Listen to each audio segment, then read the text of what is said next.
Күні кеше Сарыағаш ауданында бастау болған алғашқы әскери дайындық пәні мұғалімдерінің біліктілігін шыңдау мақсатындағы жиын Келес ауданында жалғасты. Мақташы елді мекеніндегі бас қосқан азаматтар түрлі әскери сала бойынша біліктіліктерін арттырды. Ұйымдастырушылардың сөзінше, жаңа оқу жылының басында өткізіліп жатқан бұл шара оқушылардың танымын арттыру үшін маңызды дейді.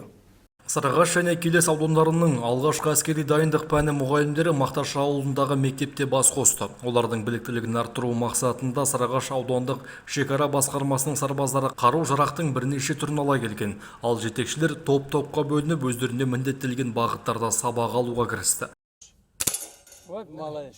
Аталған шара келе жатқан оқу жылына дайындық. Өйткені мұғалімдер осында алған теориялық білімдерін ертең оқушылардың алдында көрсете алады. Сондықтан да бұл жиын 3 күнге созылады дейді жауаптылар. Мақсат ертең қыркүйек айында оқу жылы басталады.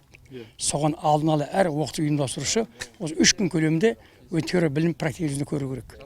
Өзің бақылап отырсыздар, Келес аудандағы нөмір 20 Мақташы мектебінде өтіп жатыр. Дайындық өте жоғары дәрежеде дайындалған. Соған қоса арнайы кең программа ашқан шекаралы жігіттер, олар өздерінің үлесін қосып, бұлардың несін өзінің мамандығына дейін құштарын арттырып жатыр. Бұл жерде автомат бар, снайпер бар, АГС бәрін әкелдік. Ол әкелген мақсатымыз осы алған білімін ертең отан қорғаушы балдарға жеткізе білсін деп отырмыз. Бәрі тапсырудың мақсаты бар. Соған конспект жазады. Сол алған конспект бойынша ертең әр оқу орнында өздері жеткізеді. Сонан соң кәсіби сарбаздар өздерінің қару-жарақтарын таныстырды. Арасында Калашников автоматынан бөлек көп көзге түсе қоймайтын жаудың күшін жоюға арналған қарулардың сипаттамасы айтылды.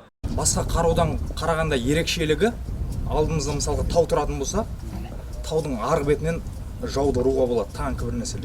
Келес ауданындағы аталған шара дайындықты пысықтау мақсатындағы жиындардың 2-ші күні. Алда далалық оқу-жаттығу жұмыстар жүргізілмек. Мейірхан Бақытжанұлы, Ережеп Тұрғынбайұлы, Сәт телеарнасының жаңалықтар қызметі.